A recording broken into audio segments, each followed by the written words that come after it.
Nomor 2, nilai kerugian dalam dakwaan dan tuntutan jaksa penuntut umum tidak sesuai dengan fakta-fakta persidangan. Poin 1, bahwa di dalam fakta persidangan telah terungkap bahwasanya barang bukti yang ditemukan pada saat dilakukan penangkapan terdakwa Ryan, saksi Fauzi dan saksi Suryadi oleh saksi Andri Ledri alias Andri bin Nasrim dan saksi Dedi Saputra alias Dedi bin Marwan selaku superintendent PT Ciliandra Perkasa telah diamankan barang bukti berupa 870 kg brondolan sawit dari tangan terdakwa Ryan, saksi Fauzi, saksi Suryadi dan saudara Moli yang sedang DPO, yang jika diuangkan bernilai kisaran Rp2.784.000, bahwa yang perlu digarisbawahi dalam nilai kerugian tersebut adalah jumlah keseluruhan dari 3 orang terdakwa dan 1 orang DPO, bukan jumlah dari masing-masing terdakwa sebagaimana yang didakwakan oleh jaksa penuntut umum.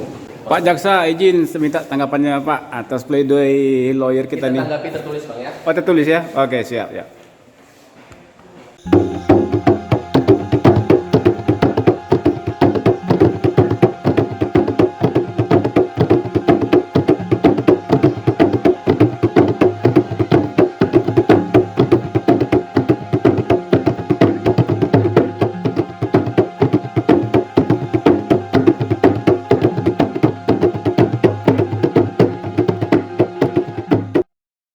Jangan Bapak nanti seakan-akan kami merasa diadu domba sama PT. Dan selama ini Pak, kekayaan itu sekali Pak 40 miliar Pak, kami cuma makan dari masyarakat. Masyarakat sekarang Pak, Rondol udah banyak masuk penjara Pak, 5 kilo dan 5 tahun penjara Pak. Kami sudah terzolimi oleh PT Ciliandra ini Pak, 30 tahun.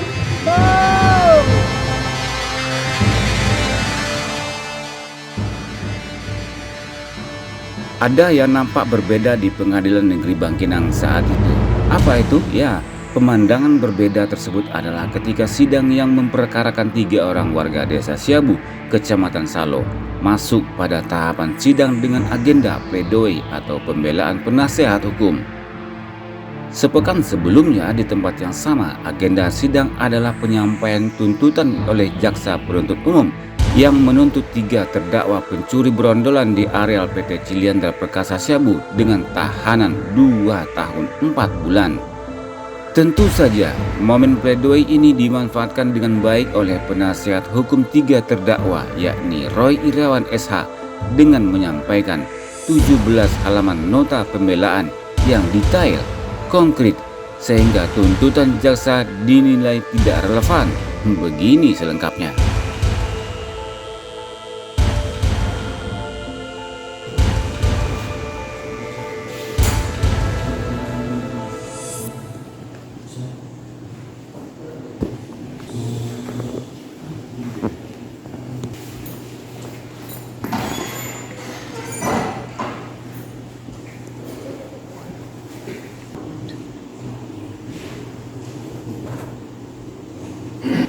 Raya Anugrah Pratama sehat.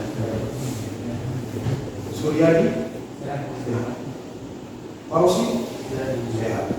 Baik, saudara, agenda persidangan hari ini. Acaranya untuk pembelaan. Sudah siap Pak? Boleh diserahkan dulu Pak.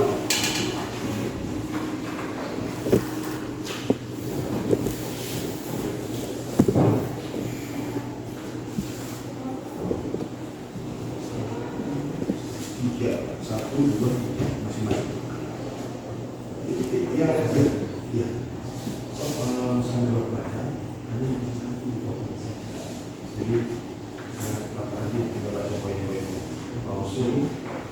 Oke.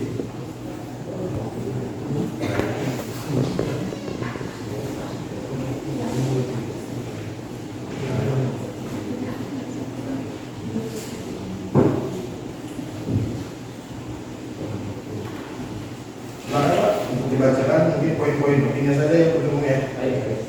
Nah, Terima kasih yang mulia. silakan. Nota pembelaan dari perkara nomor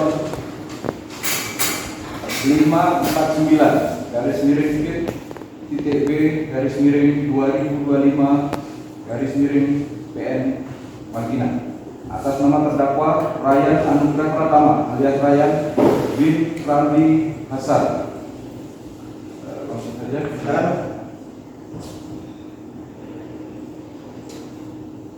Yang mulia majelis hakim, beriring salam dan doa kami panjatkan kehadiran Tuhan Yang Maha Esa. Semoga yang mulia dan Bapak Ibu Panitera senantiasa diberikan kesehatan, kekuatan, serta berada dalam lindungannya dalam menjalankan tugas dan tanggung jawab. Dengan penuh hormat, melalui pembelaan ini kami menyampaikan permohonan yang kiranya dapat menjadi pertimbangan bagi yang mulia. Besar harapan kami agar perkara yang dialami oleh terdakwa dapat diputus dengan bijaksana dan seadil-adilnya. Bahwa kami sangat menyadari segala keputusan dalam peradilan pidana ini merupakan sepenuhnya kewenangan yang mulia.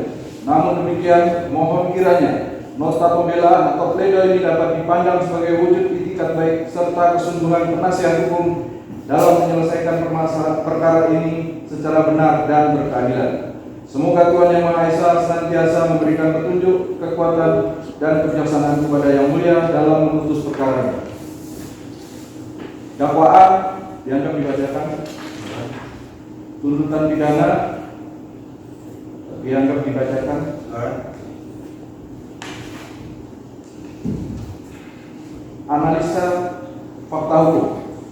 Majelis yang hakim yang mulia, saudara penuntut umum yang kami hormati, bahwa dalam nota pembelaan ini mengingat fakta, keterangan saksi dan keterangan terdakwa telah dicatat dengan lengkap dan sesama oleh panitia pengganti, maka kami beranggapan tidak perlu lagi kutip kembali secara terperinci dan tersendiri dalam nota pembelaan yang kami ajukan ini. Hal ini dimaksudkan untuk menghindari pengulangan dan tidak efektif kecuali untuk penegasan. Maka kami mohon agar berita acara persidangan yang telah dicatat oleh panitia pengganti mengenai fakta-fakta yang terungkap dalam persidangan merupakan bagian dari nota pembelaan atau pledoi ini dan merupakan suatu kesatuan yang tidak dipisahkan. Nomor 1. Pemisahan surat dakwaan bertentangan dengan pasal 141 KUHP. Bahwa dalam perkara aku penggunaan keterangan saksi Fauzi alias Fauzi bin Surin Amanum dan saksi Suryadi alias Surya bin Nasir sebagai alat bukti terhadap terdakwa tidak dapat dibenarkan secara hukum, baik secara formil maupun material. Hal ini berangkat dari kekeliruan yang nyata dalam proses pemisahan berkas perkara yang dilakukan oleh penuntut umum, di mana terdakwa Ryan, saksi Fauzi dan saksi Suryani telah melakukan tindak pidana secara bersama-sama, ditangkap dalam satu waktu dan tempat yang bersamaan, serta memiliki hubungan yang erat dalam konstruksi peristiwa pidana yang terjadi. Namun demikian ketiga perkara tersebut dipisahkan dalam tiga berkas yang berbeda, sehingga menimbulkan ketimpangan dan proses pembuktian. Di mana hal ini terdakwa didakwa melakukan tindak pidana pencurian yang dilakukan oleh dua orang atau lebih dengan bersekutu. Namun dalam dakwaan justru terjadi pemisahan berkas perkara sehingga terjadi ketidakjelasan terhadap perbuatan yang didakwakan kepada terdakwa. Poin 2, bahwa pemisahan berkas tersebut jelas bertentangan dengan ketentuan pasal 141 Kitab Undang-Undang Hukum Acara Pidana yang mengatur bahwa penuntut umum dapat melakukan penggabungan dalam satu surat dakwaan apabila perkara tersebut memiliki keterkaitan, dilakukan oleh orang yang sama atau peristiwa pidana saling bersangkut paut. Dalam konteks perkara ini tidak ada dasar yuridis yang sah untuk memisahkan berkas perkara terdakwa Ryan, saksi Fauzi dan saksi Suryani, mengingat peran ketiganya yang sangat erat, dilakukan dalam waktu yang dan tempat yang sama dan tidak ada perbedaan peran yang signifikan dalam konstruksi dakwaan, sehingga pemisahan berkas tersebut tidak hanya tidak berdasar tetapi juga merusak integritas dan kesinambungan proses pembuktian. Poin 3, bahwa ini diperkuat oleh Dr.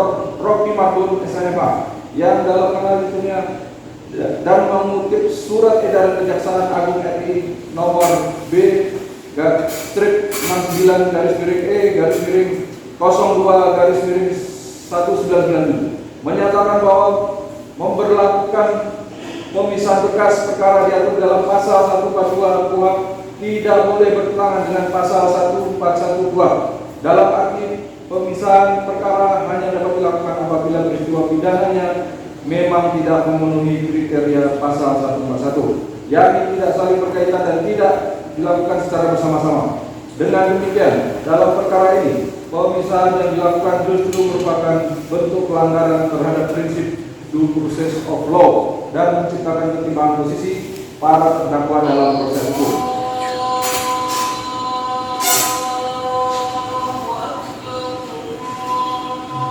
Bahwa lanjut,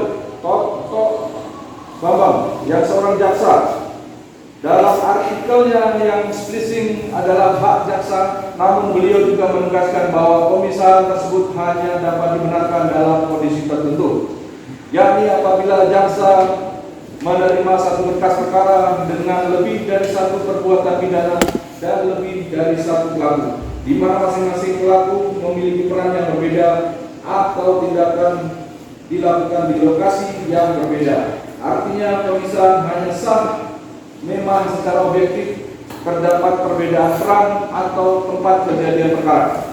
Dalam perkara aku kondisi ini tidak terpenuhi karena tidak ada perbedaan peran atau lokus antara terdakwa dan terdakwa lainnya. Yang ada justru sebaliknya, dakwaan menempatkan ketiganya sebagai pelaku yang melakukan perbuatan secara bersama-sama. Kelima, bahwa di sisi lain, berdasarkan pasal 189 ayat 3 KUHP ditegaskan bahwa keterangan terdakwa hanya dapat digunakan terhadap dirinya tersendiri. Karena saksi Fauzi dan saksi Suryadi merupakan terdakwa dalam perkara terpisah, maka keterangan yang diperoleh dalam perkara lain tidak dapat dijadikan alat bukti terhadap terdakwa. Hal ini merupakan pelanggaran terhadap prinsip fair trial yang dijamin oleh hukum acara pidana. Poin 6, bahwa dengan demikian berdasarkan ketentuan pasal 101 dan pasal 189 KUHP serta diperkuat oleh pendapat akademisi Dr. Rocky Margon dan jaksa Toto Bambang sendiri, keterangan Fauzi dan Suryadi tidak dapat dinilai sebagai alat bukti yang sah terhadap terdakwa. Pemisahan perkara yang dilakukan secara tidak sesuai ketentuan telah merusak prinsip pembuktian yang adil dan menyeluruh. Oleh karena itu, penggunaan keterangan saksi Fauzi dan saksi Suryadi harus dinyatakan cacat hukum dan tidak dapat dijadikan dalam membebani pertanggungjawaban pidana terhadap terdakwa. Bahwa oleh karena nomor 7, bahwa oleh karena itu sudah sepatutnya Yang Mulia Majelis Hakim yang memeriksa dan mengadili perkara aku dan untuk menyatakan dakwaan jaksa penuntut umum cacat baik formil maupun material dan membebaskan beberapa dari segala dakwaan. Nomor 2, nilai kerugian dalam dakwaan dan tuntutan jaksa penuntut umum tidak sesuai dengan fakta-fakta persidangan. Satu, bahwa di dalam fakta persidangan telah terungkap bahwasanya barang bukti yang ditemukan pada saat dilakukan penangkapan terdakwa Ryan, saksi Fauzi dan saksi Suryadi oleh saksi Andri Ledri alias Andri bin Nasrim dan saksi Dedi Saputra alias Dedi bin Marwan selaku security PT Ciliandra Perkasa telah diamankan barang bukti berupa 870 kg brondolan sawit dari tangan terdakwa Ryan, saksi Fauzi, saksi Suryadi, dan saudara Moli yang sedang DPO, yang jika dikuangkan bernilai kisaran Rp2.784.000, bahwa yang perlu digarisbawahi dalam nilai kerugian tersebut adalah jumlah keseluruhan dari 3 orang terdakwa dan 1 orang DPO, bukan jumlah dari masing-masing terdakwa sebagaimana yang didakwakan oleh jaksa penuntut umum. Dan dikarenakan dakwaan JPO dalam perkara aku telah dilakukan pemisahan surat dakwaan, maka hendaklah barang bukti yang diajukan dalam persidangan dibagi menjadi 4 agar terdakwa bisa mempertanggungjawabkan masing-masing perbuatannya. Jika barang bukti tersebut dibagikan untuk ketiga orang terdakwa dan 1 orang DPO, maka seharusnya nilai kerugian yang dilakukan masing-masing terdakwa adalah sebesar Rp670.000 per orangnya. Sehingga apa yang disampaikan JPU dalam dakwaannya tidak sesuai dengan fakta-fakta persidangan yang menitik beratkan kepada masing-masing terdakwa, merugikan PT Triandra Perkasa sebesar Rp2.784.000. Poin 2, bahwa adapun terhadap perhitungan barang bukti 870 kg brondolan kelapa sawit dengan kerugian sebesar Rp2.784.000 merupakan perhitungan yang tidak berdasar, melainkan hanya asumsi dari jaksa penuntut umum, di mana di dalam fakta persidangan telah ditemukan 5 karung goni yang masing-masing terisi penuh. Jika diasumsikan untuk 1 karung goni tidak lebih dari 100 kg. Mohon izin majelis, ini ada contoh karung goni yang volumenya sama dengan yang diambil oleh para terdakwa. Di sini jelas sekali bahwa maksimal dari karung goni ini volumenya cuma 50 kg per karung goni.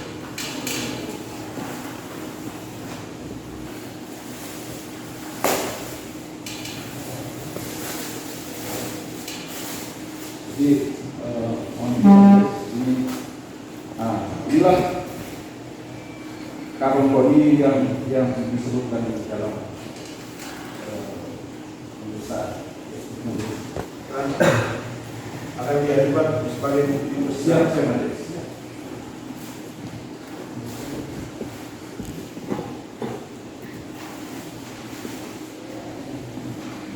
Maka jumlah barang bukti yang disampaikan oleh jaksa penuntut umum tidaklah benar, dan jika pun dihitung untuk masing-masing goni tersebut seberat 100 kg pun, maka terhadap kelima karung goni tersebut terisi brondolan kelapa sawit adalah sebesar 500 kg, dan jika dikuatkan dengan perhitungan jaksa penuntut umum dalam dakwaan hanya sebesar Rp1.600.000. Dan untuk diketahui, tidak ada ditemukan nota penjualan dari barang bukti tersebut, dan brondolan sawit yang ditemukan tersebut nyatanya belum dijual oleh terdakwa, sehingga nilai kerugian yang ditafsirkan tersebut sepatutnya tidaklah benar dan harus dikesampingkan. Nomor 3, perbuatan terdakwa masuk dalam kategori tindak pidana ringan sebagaimana yang dimaksud di dalam pasal 364 KUHP. Bahwa berdasarkan perhitungan kerugian yang kami dalilkan tersebut di atas, maka sudah sepatutnya terdapat terhadap terdakwa didakwa dengan tindak pidana ringan sebagaimana yang dimaksud di dalam pasal 364 KUH pidana, di mana dalam pasal 364 KUH pidana telah mengecualikan pasal 363 ayat 1 ke 4 KUHP apabila tidak dilakukan dalam sebuah rumah atau pekarangan tertutup yang ada rumahnya, dan jika harga barang yang dicuri tidak lebih dari Rp2.500.000. Maka dilihat dari fakta sidang yang ada, seharusnya terdakwa dihukum dengan tindak pidana pencurian ringan. Poin 2, bahwa dalam perkara ini jaksa penuntut umum telah melakukan pemisahan surat dakwaan terhadap para terdakwa, termasuk terhadap terdakwa Ryan. Barang bukti yang diajukan adalah berupa brondolan kelapa sawit sebanyak 680 kg yang apabila dikonversikan ke dalam nilai ekonominya adalah Rp2.784.000. Namun demikian, terdakwa dalam perkara ini juga melakukan perbuatan bersama 3 orang lainnya.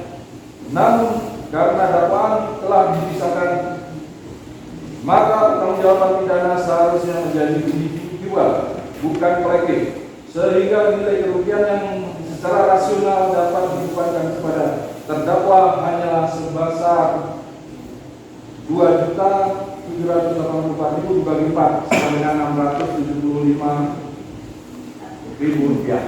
yang sepatutnya perbuatan yang dilakukan oleh terdakwa termasuk dalam kategori tindak pidana pencurian ikan sebagaimana yang dimaksud dalam pasal 364 KUH pidana. Nomor 4, tuntutan jaksa dalam perkara akut dinilai terlalu berlebihan. Bahwa tuntutan yang disampaikan oleh jaksa penuntut umum menurut kami terlalu berlebihan dan tidak dipertimbangkan sedikit pun hal-hal yang meringankan bagi terdakwa dengan menuntut pidana penjara selama 2 tahun dan 4 bulan, di mana terkesan adanya tebang pilih terhadap terdakwa yang dapat kami sampaikan sebagai bahan pertimbangannya pada majelis dalam memutus perkara ini nantinya. Maka izinkanlah kami menyampaikan perbandingan tuntutan yang dilakukan oleh jaksa penuntut umum dalam perkara yang sama, pasal yang didakwakan sama, bahkan nilai kerugian yang jauh lebih berat ketimbang terdakwa. Berikut ini adalah isi pokok tuntutan JPU pada perkara nomor register 517 garis miring PIT-B garis miring 2023 garis miring PN Bangkinang. 1. Menyatakan terdakwa Asep Irawan alias Nasib Bikasa telah terbukti secara sah meyakinkan bersalah melakukan tindak pidana pencurian dengan keberatan sebagaimana diatur pada pasal 363 ayat 1 ke 4 KUH pidana dalam dakwaan alternatif kedua penuntut umum. 2. Menjatuhkan pidana terhadap Asep Irawan alias Nasib dengan pidana penjara selama 10 bulan dikurangi selama terdakwa dalam tahanan sementara dengan perintah terdakwa tetap ditahan. Dan kemudian terhadap tuntutan tersebut majelis hakim dalam pokok perkara nomor 517 tersebut telah memberikan putusan dengan amar sebagai berikut. Putusan nomor register perkara 517 garis miring PIT-B garis miring 2023 garis miring PN Bangkinang mengadili menyatakan terdakwa Asep Irawan alias Nasib Bikasa tersebut di atas secara sah dan meyakinkan bersalah melakukan tindak pidana pencurian dalam keadaan memberatkan sebagaimana dalam dakwaan alternatif 2, menjatuhkan pidana kepada terdakwa oleh karena itu dengan pidana penjara selama 7 bulan dan seterusnya. Dan kemudian tuntutan perkara nomor 245 garis miring PIT-B garis miring 2025 garis miring PN Bangkinang yang pada pokoknya menuntut untuk menjatuhkan pidana terdakwa Diki Ahmad Fauzi alias Diki Suryadi Yono dengan pidana penjara selama 1 tahun yang kemudian diputus dengan pidana penjara selama 10 bulan. Dengan demikian dapat diperbandingkan dengan jelas bahwa tuntutan jaksa penuntut umum dalam perkara aku dapat disimpulkan sangat berlebihan dan tidak mencerminkan sedikit pun rasa keadilan kepada rakyat kecil. Oleh karena tuntutan JPU terhadap terdakwa dinilai terlalu berlebihan, maka ini menjadi pertanyaan bagi kami, apa yang membedakan terdakwa dengan terdakwa lain dalam perkara perbandingan yang kami sampaikan di atas. Oleh karena itu, sekiranya majelis yang memeriksa dan mengadili terdakwa dapat menilai perkara ini secara objektif dan memberikan hukuman yang seadil-adilnya kepada terdakwa. Nomor 5, tuntutan jaksa agar jaksa penuntut umum agar sepeda motor terdakwa dirampas untuk negara sangat berlebihan dan tidak proporsional. Dalam tuntutan jaksa penuntut umum sepeda motor milik terdakwa yang dipergunakan dalam melakukan pencurian berbagai agar dirampas untuk negara. Menurut hemat kami, ini merupakan bentuk penzaliman yang nyata karena sepeda motor itu dibeli dan oleh terdakwa secara halal, bukan hasil dari kejahatan. Dan nilai ekonominya juga sangat melebihi dari brondolan sawit yang terdakwa curi. Dan sepeda motor itulah satu-satunya barang yang berharga yang dipunyai terdakwa yang dipergunakan untuk mencari nafkah ataupun pulang pergi sekolah. Bagaimana mungkin negara akan merampas begitu saja dengan alasan sebagai barang bukti tidak pidana pencurian? Hal ini sama saja negara menciptakan orang miskin baru kepada rakyatnya sendiri. 4. Fakta-fakta yang meringankan. Yang mulia majelis hakim yang kami muliakan, saudara penuntut umum yang kami hormati, di hadapan majelis yang menjunjung tinggi keadilan nurani hukum, izinkan kami menyampaikan serangkaian fakta-fakta yang tidak dapat diabaikan. Fakta-fakta yang hadir bukan untuk menghapus kesalahan, melainkan untuk menunjukkan di balik kesalahan itu ada manusia, bukan hanya terdakwa yang bertindak karena keadaan, bukan karena kehendak jahat. Terdakwa nomor 1, terdakwa belum pernah dihukum. Ia bukan penjahat, hanya orang biasa yang dalam kesulitan. Terdakwa Ryan bukan residivis, bukan kriminal kawakan, bahkan tidak memiliki satu pun catatan hitam dalam sejarah dunia. Ini adalah kesalahan pertama dan semoga yang terakhir. Kesalahan yang tidak lahir dari niat busuk, tapi dari kondisi yang menggigit, dari kehidupan yang menggigit. Ia bukan pelaku kejahatan yang berulang, melainkan seorang warga biasa yang terperosok dalam situasi sulit dan sayangnya salah memilih jalan keluar. Perbuatan dilakukan karena keterpaksaan ekonomi, bukan niat jahat. Yang mulia, apakah kemiskinan bisa menjadi alasan pembenar? Tentu tidak.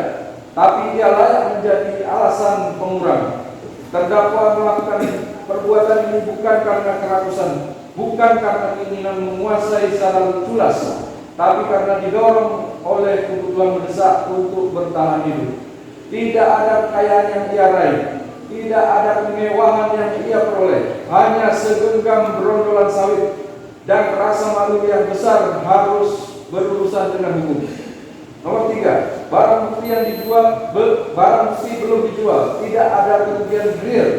Yang mulia majelis hakim yang kami hormati, berondolan sawit yang dimaksud bahkan belum pernah dijual, belum pernah berpindah tangan secara komersial. Barang tersebut masih utuh diamankan oleh pihak keamanan, tidak membawa kerugian nyata kepada siapapun. Maka bagaimana mungkin sebuah kerugian yang belum terjadi dijadikan dasar menghukum seseorang secara berat? Barang yang didakwakan dicuri ibarat barang rongsokan yang tidak berkali. Brondolan sawit yang dimaksud adalah brondolan sawit yang sudah jatuh ke tanah dan dari pohon sawit yang sudah tidak produktif lagi, kemudian oleh perusahaan ditumbang dan dicacah karena akan direplanting di area tersebut. Sehingga apabila brondolan itu tidak dipungut oleh terdakwa dan masyarakat lainnya, maka brondolan itu juga akan ditimbun begitu saja alias tidak bernilai ekonomi bagi perusahaan. Nomor 5, pemindahan berat akan lebih menyakiti keluarga daripada mendidik terdakwa. Terdakwa Ryan adalah tulang punggung keluarga. Ada orang tua, mungkin istri, mungkin anak atau saudara menggantungkan harapan pada hendaknya, yang kini sedang tertunduk di ruang persidangan ini. Satu vonis berat tidak hanya menghukum satu orang, tetapi menghancurkan satu keluarga. Apakah ini disebut keadilan? Nomor 6, terdakwa kooperatif dan menyesal, layak mendapat kesempatan kedua. Selama proses hukum ini berjalan, terdakwa telah menunjukkan sikap kooperatif, terbuka dan menyesali perbuatannya. Ia tidak pernah mencoba mengelak, apalagi menyalahkan orang lain. Ia menerima bahwa perbuatannya salah dan kini berdiri di hadapan Yang Mulia, bukan untuk mencari kebenaran, tapi untuk memohon keadilan yang berlandaskan hati nurani. Yang mulia majelis hakim yang kami hormati, izinkan kami menyampaikan satu hal terakhir yang datang bukan hanya dari pikiran, tapi dari hati nurani kami yang terdalam, bahwa akhir-akhir ini masyarakat Kabupaten Kampar, khususnya masyarakat Desa Siabu, tempat para terdakwa lahir, tumbuh dan hidup, sedang dirundung rasa kecewa dan ketidakadilan yang amat mendalam. Selama lebih dari 20 tahun, masyarakat Desa Siabu tidak pernah memperoleh haknya atas tanah wilayah mereka sendiri.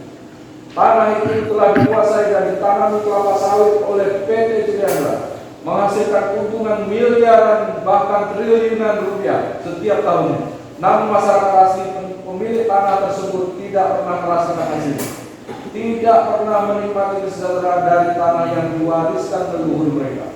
Dan kini betapa pedih rasanya melihat kenyataan bahwa di hadapan Yang Mulia saat ini duduk seorang terdakwa, rakyat kecil yang dituntut 2 tahun 4 bulan penjara hanya karena mengambil brondolan sawit, sisa-sisa buah yang telah jatuh di tanah, yang bahkan sering dibiarkan membusuk dan tidak bernilai lagi bagi perusahaan.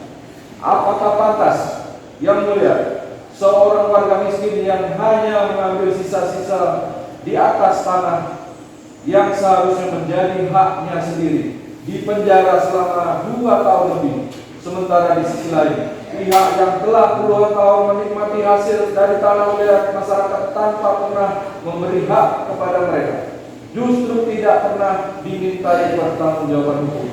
Apakah ini yang disebut keadilan? Apakah ini makna hukum yang seharusnya melindungi rakyat kecil? Yang Mulia Majelis Hakim, kami percaya bahwa keadilan sejati tidak hanya hidup di dalam teks undang-undang, tetapi di dalam hati nurani para penegak. Kami mohon kiranya Yang Mulia melihat perkara ini dengan kacamata kemanusiaan, bahwa apa yang dilakukan terdakwa bukanlah kejahatan yang lahir dari niat jahat, melainkan tindakan spontan dari kebutuhan hidup yang mendesak dan ketidakadilan yang lama mereka rasakan. Kami mohon dengan segala kerendahan hati agar Yang Mulia Majelis Hakim berkenan memberikan putusan yang seadil-adilnya, putusan yang tidak hanya menegakkan hukum, tetapi juga menghadirkan keadilan bagi rakyat kecil yang selama ini terpinggirkan. Nomor 5 permohonan. Majelis Hakim yang kami muliakan, penuntut umum dan para hadirin yang kami hormati, berdasarkan uraian fakta hukum, pertimbangan yuridis dan fakta-fakta yang meringankan sebagaimana telah diuraikan dalam nota pembelaan ini, serta dengan tetap memohon bimbingan dan petunjuk dari Tuhan Yang Maha Esa, maka dengan segala kerendahan hati kami selaku penasihat hukum memohon kepada Yang Mulia Majelis Hakim Pengadilan Negeri Bangkinang kelas 2A yang memeriksa dan mengadili perkara ini untuk berkenan memberikan putusan sebagai berikut. 1. Menyatakan Ryan Anugrah Pratama alias Ryan bin Ramli Hasan tidak terbukti secara sah dan meyakinkan bersalah melakukan tindak pidana sebagaimana didakwa.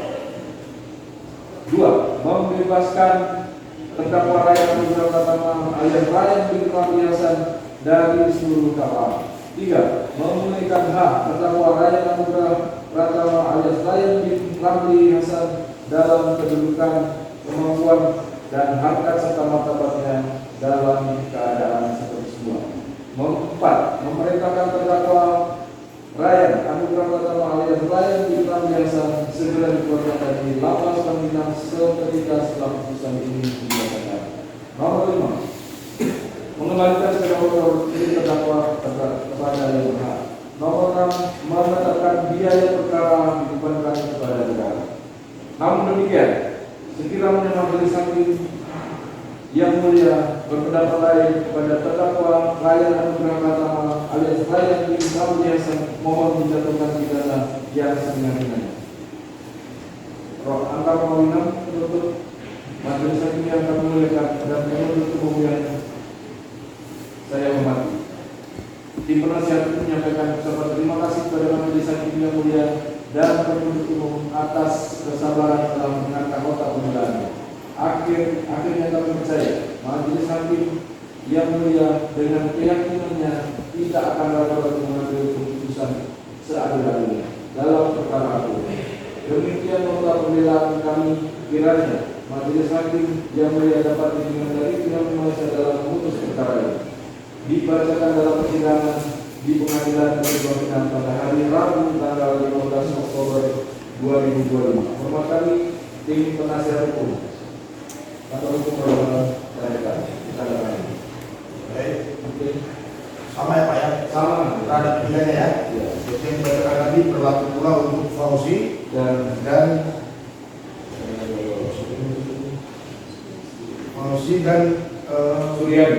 Suryadi. Nah. Karena setelah saya baca juga sama ternyata. Baik, atas pembelaan yang disampaikan dari penasihat hukum para terdakwa. Masih ada yang akan ditambahkan oleh para terdakwa sendiri? Raya, silakan. Cukup. Ausi, Suryadi, silakan. Penuntut umum akan menanggapi. Terima kasih Majelis. Sebelumnya kami minta ini pengalaman tapi kami mau Belum ada ya? Iya. jadi bingung juga.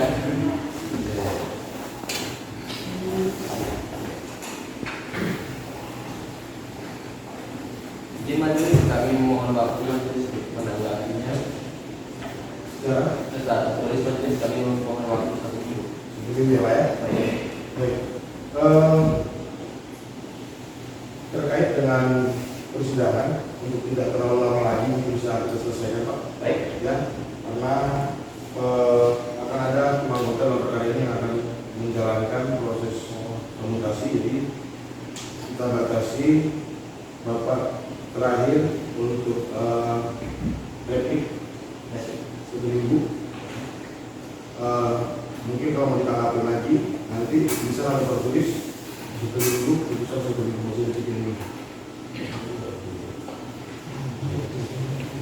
Kita upayakan demikian Pak ya. Jadi 1 minggu ini dengan kesepakatan tersebut menjadikan perjanjian di antara kita. Ya Pak ya. Apabila dalam waktu yang telah ditentukan penuntut umum tidak menyerahkan replik maka dianggap tidak menggunakan hak. Demikian ya Pak ya. Nanti apabila tidak 1 minggu untuk duplik tanggapan atas replik dan saudara ternyata tidak menyerahkan pada waktunya maka dianggap tidak menggunakan kesempatan itu. Ya. Jadi sudah terkunci ya Pak ya. Dan selanjutnya nanti makin juga akan menugas selama 1 minggu. Sebelum ditutup dari terdakwa ada yang mau disampaikan? Cukup. Dari penuntut umum? Cukup. Dari penuntut apa? Sidang selesai dan dilanjutkan kembali hari Rabu tanggal 22 Oktober 2020.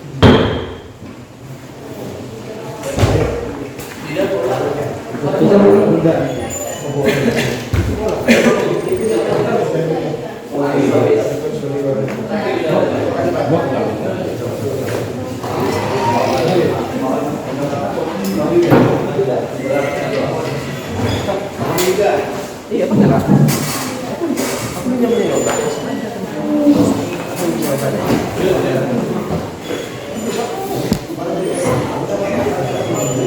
Pak Jaksa, izin minta tanggapannya Pak atas pledoi lawyer kita nih. Tanggapi tertulis Bang ya. Oh tertulis ya? Oke siap ya.